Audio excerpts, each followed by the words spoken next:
Hello, everyone. Welcome back to Coaching the Bible. This is episode 223, season 5, episode 10. Those of you who celebrated holidays earlier this week, happy holidays to you, and a happy new year to you that's coming up this week in the secular calendar. Those of you who are celebrating Hanukkah as it continues and persists, today is day 2. Tonight will be the third candle. Happy Hanukkah to all of you. I want to dive in right away because it's a super important topic, but they all are. Our focus today, our topic today, indecision number 10, leadership at a price. That's a topic we've dealt with so far many times. Leadership at a price, emotion versus strategy versus legacy. To start off, let's consider a moment that really demands everything. Among all the interesting stories and vignettes in this week's reading, Torah reading, which is our jumping off point every week in Coaching the Bible, for me, as it relates to decision making, there's really only one that sort of harbors and holds a massive amount of tension, stress, pressure, anxiety. It's a moment that really demands everything. And it's the moment in chapter 42 where the brothers arrive in Egypt and they stand before Joseph for the first time. That is a moment that demands everything. For a moment, consider something similar in your own life.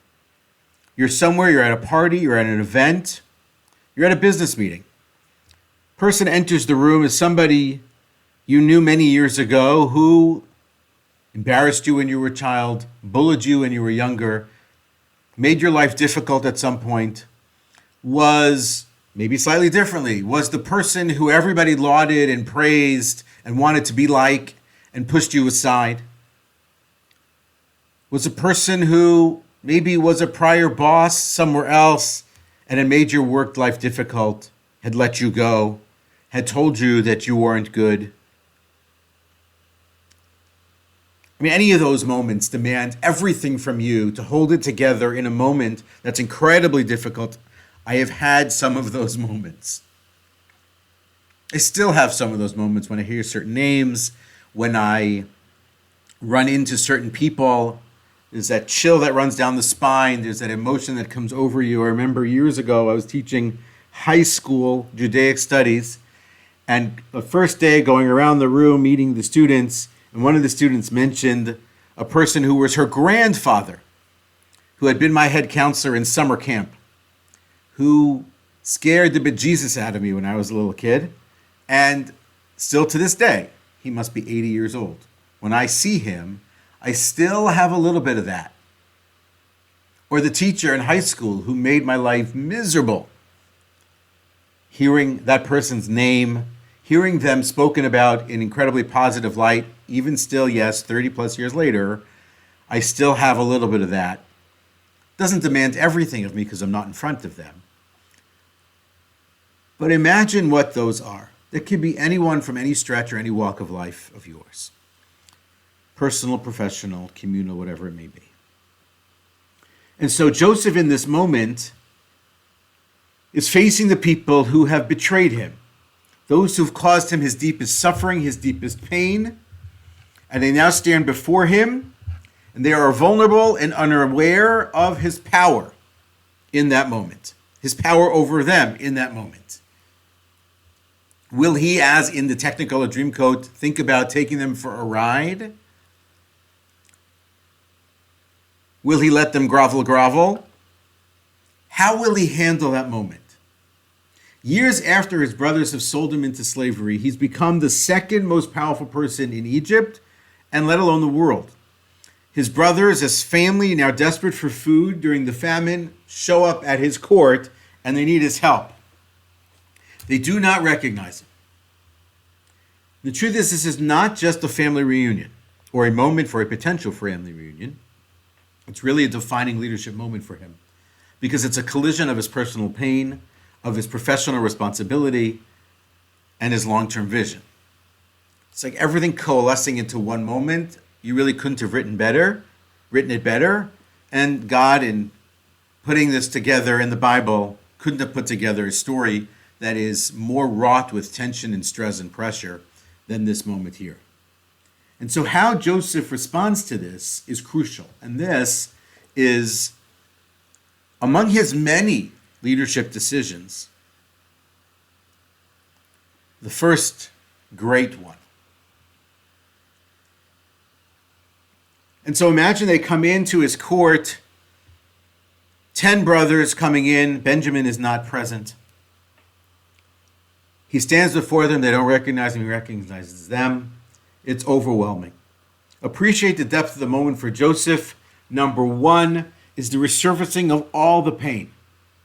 The betrayal, the pit, the sale, the brothers sitting outside the pit eating, all the years of separation from his family, from his father, from his brothers, after the death of his mother at a young age. They're visceral, they're wounds that are deep and not easily healed, even if they're covered for a period of time. You can imagine in his own head, these are the guys who did this to me. They stripped me of my home, my dignity, my future, my family, my father. And now they stand here before me. What should I do? And so he is a mesh and a synthesis and a mix of just a chulent. Chulent is a colloquial term. It's a stew of emotion and complexity. He has anger, I'm sure, maybe a desire for justice or revenge. Then maybe there's some sadness for the lost years, the fractured relationships, what might have been. Compassion, maybe, seeing their desperation. He's dealing with the mix of his power versus the potential of mercy. There's regret. There's missed opportunity.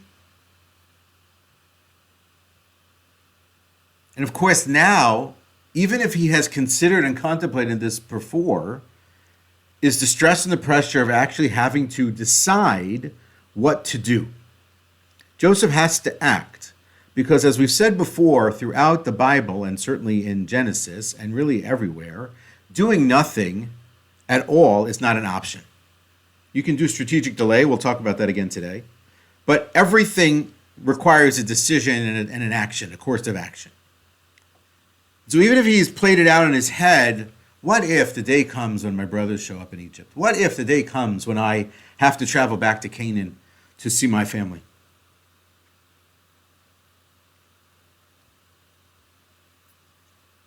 Those are harder than the what if of them not ever showing up. And every single one of these possibilities and pathways, as always, has risks and consequences. And so in his own mind, he is now in indecision for a split second, perhaps. Let's live in that split second for a moment. Because I do believe, personally, that Joseph had this plan already in mind. It seems to be too quick to just sort of figure it out off the cuff. He seems, generally speaking, at this stage in his life, too strategic a person to not have something in place or in play as this is playing out. So in his own mind, he is competing between personal pain and his strategic vision. He's balancing his emotional wounds with his responsibility to preserve his family and that covenant. We'll come back to covenant in a minute. He's balancing justice versus mercy. The ability to hold them accountable for their betrayal and for their actions all those years ago versus the opportunity to choose compassion and maybe the chance at reconciliation. He's balancing the competing forces of family loyalty and covenantal responsibility. The loyalty to his brother Benjamin, the loyalty to his father, and that relationship. But at the same time, his role as a steward for the covenant, he has to figure out whether or not he is fit to lead them all, or whether they collectively are able to lead together to go down that path. to manage what's coming in Egypt and then coming out of Egypt after. And then at the same time, he's also maybe overarching is the role of his dreams. The teenage dreams of him being the leader and the others bowing down to him. But now the complicated emotions that come with that. And now it adds perhaps another layer of responsibility, because there's the covenantal piece, which is probably already true and always true with him and his family. But the dream piece, which I believe Joseph sees as some level of prophecy, albeit not interpreted as such by himself or his brothers earlier on, adds an additional layer of responsibility. So Joseph is weighing all those things. And you as a leader, in all of those moments when these additional individuals come into your life or come back into your life, or now play a role in your life, and they're difficult and they're belligerent or they're bullies or they're terrible people, whatever it is. And you have to now manage the mix of emotion versus strategy versus long-term vision versus long-term success versus everyone winning, zero sum versus abundance, as we talked about last week. There's a lot in play. How do you do that? And so again, in that split second, and we're going to elongate this split second into an incredibly long moment, he has options. There's the what ifs to what to do here. What if number one? Immediate revenge. The primal reaction, similar to what might have been the case last week when the brothers initially wanted to kill him, immediate reaction, immediate revenge. Joseph exposes the brothers immediately and punishes them. The outcome of that is a short-term satisfaction, but a long-term fracture. The other outcome, undermining the covenant by prioritizing his own personal retribution. Then he could do that. But you're on the scale and you're balancing one versus the other. So is immediate revenge an option? Yes. Is it the best option? Clearly not. Option two, immediate reconciliation. The flip. Joseph immediately reveals his identity and embraces his brothers. It's a nice moment. The outcomes of that path, there's an emotional resolution right away, but it's probably superficial at best. And so the unity that may come in that moment might be nice, but it's probably not enough. It ignores a lot of unresolved tension and accountability, and perhaps sets in motion future betrayals when all of that stuff, that muck, the dirt, isn't resolved and cleaned up. Possibility number three is doing nothing. Joseph avoids direct engagement. He doesn't punish. He doesn't reconcile. He plays it neutral. That could be the case for somebody who just can't handle that moment. They're not ready for it. They're not built for it. So the outcome of that is you get through the moment to the next moment, which might be an option. But it abdicates responsibility for the long-term vision, for the covenant, for the family, for responsibility here in Egypt. And then it really allows for dysfunction to persist for himself, for his family, unchecked into the future. He knows how long the famine's going to last. They don't. The likelihood is they're going to come back again and again and again. So how does that work to do nothing each and every time? So there are always options as a leader. Decide and then act. Between decision and action, right, we have to contemplate the possibilities. Second level, third level, like we always talk about. And so then the path that Joseph actually chooses is the one of what we've called strategic delay. Testing and observing. He withholds his identity to gather further information. He observes his brother's behavior from a space of anonymity. gives him some room perhaps to process his emotions while this is going on. Strategic delay.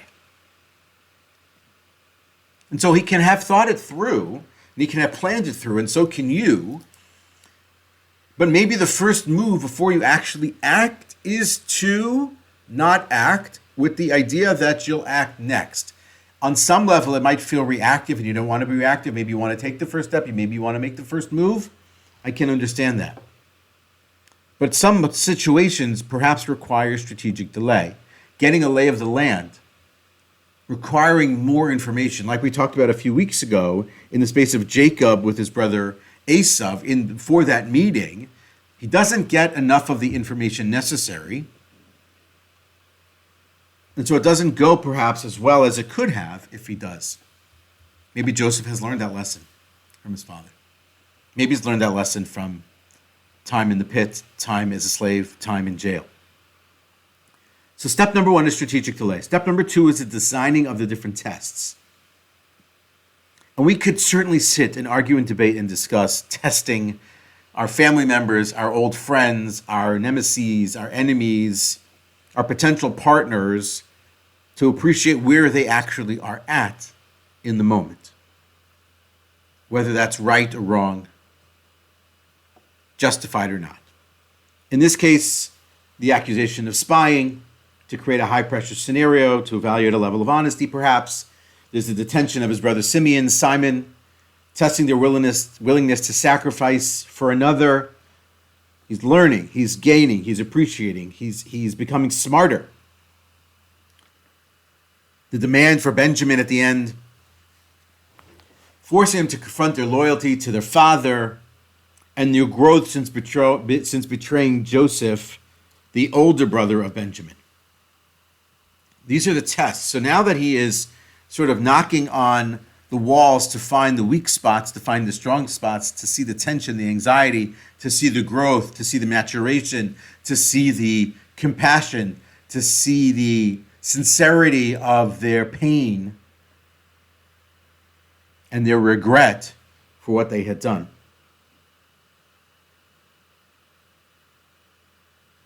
It seems that every moment of this, Joseph is doing his best to put his emotions aside. Anger, pain. In the interest of the longer, bigger picture, we talked about the long game. This is him playing the long game here as well. This event, this whole story isn't over in a day. It takes time. It takes time. Now, it happens to be that in Joseph's plan, there are risks. And he has to evaluate the risks and weigh the risks and the dangers in doing this. There's an emotional toll. Can he manage actually suppressing his emotions for even longer, creating personal suffering, creating strain? Can he manage that? Now, he's managed it to some degree on some level with some friction, perhaps until this point, but it didn't have his brothers in his face. Now that they're there, he has to decide for himself, is he strong enough to manage the additional level of emotional toll at play? Ultimately, we see in next week's story, spoiler alert, that there's a point at which he can no longer go any further. There's a point at which it's reached or it's breached that level of toll, and now he can come clean. Number 2 as a risk is misinterpretation. The brothers ultimately might receive or perceive Joseph's actions as manipulative or even cruel. And that might complicate any future reconciliation. So he is maybe hoping that when they actually get to that moment at the end, because that's sort of what he's playing for, that they'll be okay with how he did it. And that's not a given. 3 is unintended consequences. You can plan all you want, but if you're trying to play chess with humans as your pieces, they have feelings, they have actions, they have free will, they have the ability to decide and to act on their own. You cannot control every action. So there's unintended consequences. So will detaining Simon risk further alienation, create even deeper resentments and issues at play? Maybe they don't come back for him. Maybe they leave him there to rot. Maybe they really are bad. Maybe the demand for Benjamin strains Jacob so far that he completely collapses, rehashing the old pain with new pain. And then he maybe never gets to see his father. There's political risk. Accusing people of espionage, I'm going to assume in the ancient world, not the modern world, because I think there's certain countries in the world where calling people spies is totally cool and totally normal, and like it's just an excuse. But it has potential political fallout, let's say, for Joseph, affecting his relationships with the Pharaoh, affecting his reputation as a leader.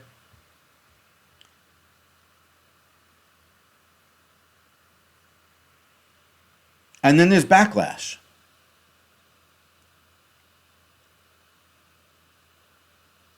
The backlash of the brothers towards each other, the backlash of the brothers towards Jacob, the backlash of Jacob towards the brothers. It could create a completely fractured and destroyed family.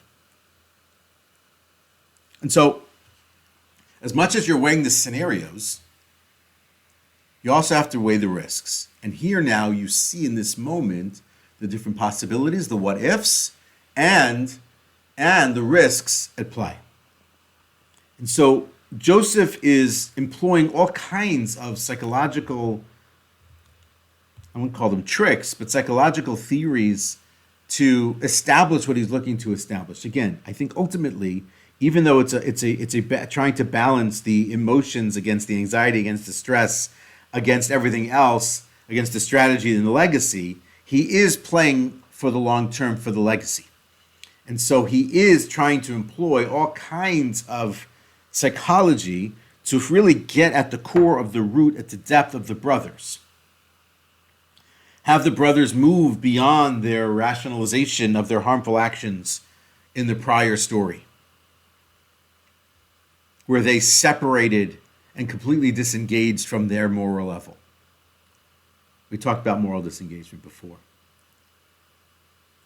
Can you get them to be in a space where there's the cognitive dissonance, right?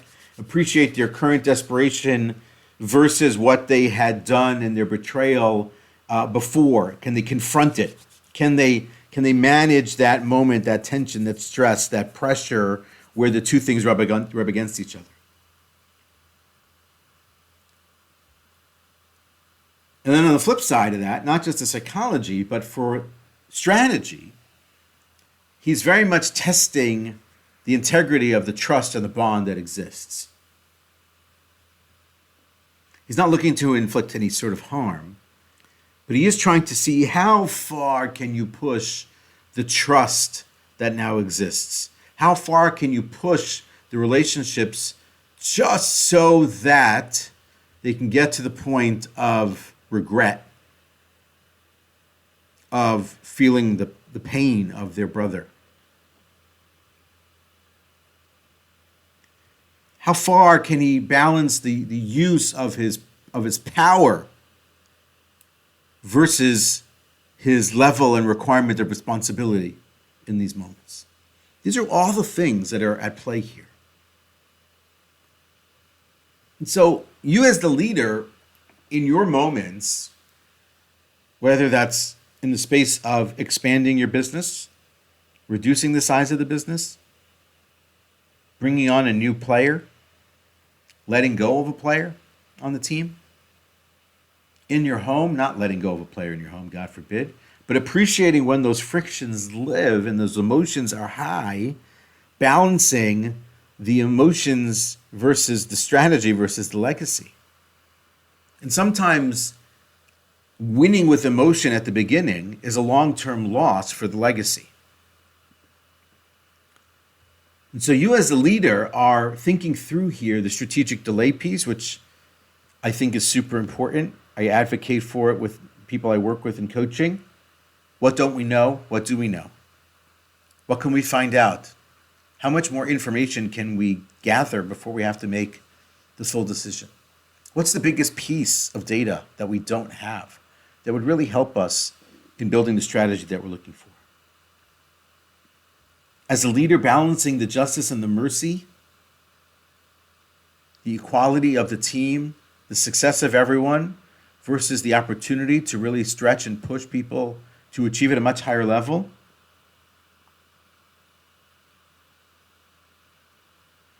And when do we employ mercy in these spaces? When do we give someone some room, some space, some leeway to continue to make mistakes, continue to experiment, to continue to grow until we have a point where we can no longer do that? And then you're dealing with navigating against competing pressures. Your personal needs, the professional needs, the organizational needs, the long-term responsibilities. These are all things that are going on at the same time.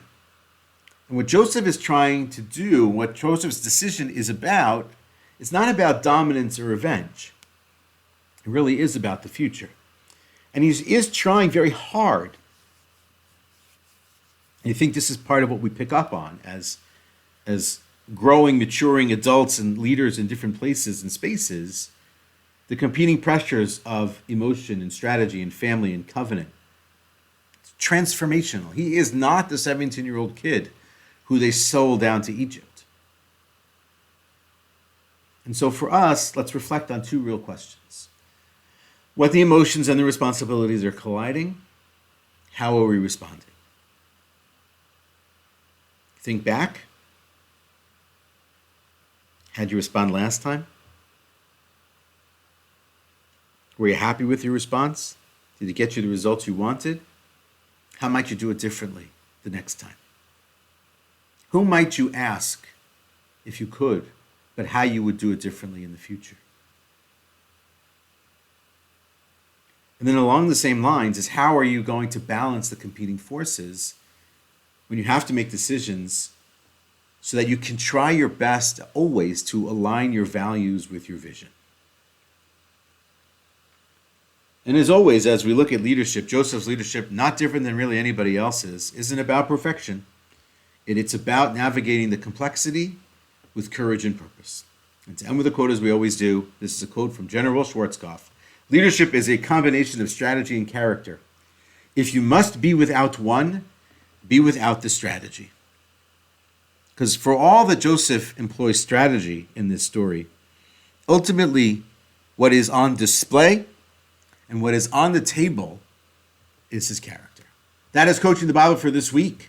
Those of you, as always, celebrating Hanukkah, happy Hanukkah to all of you, and to everyone, wishing you a happy, healthy, successful, and blessed new year ahead.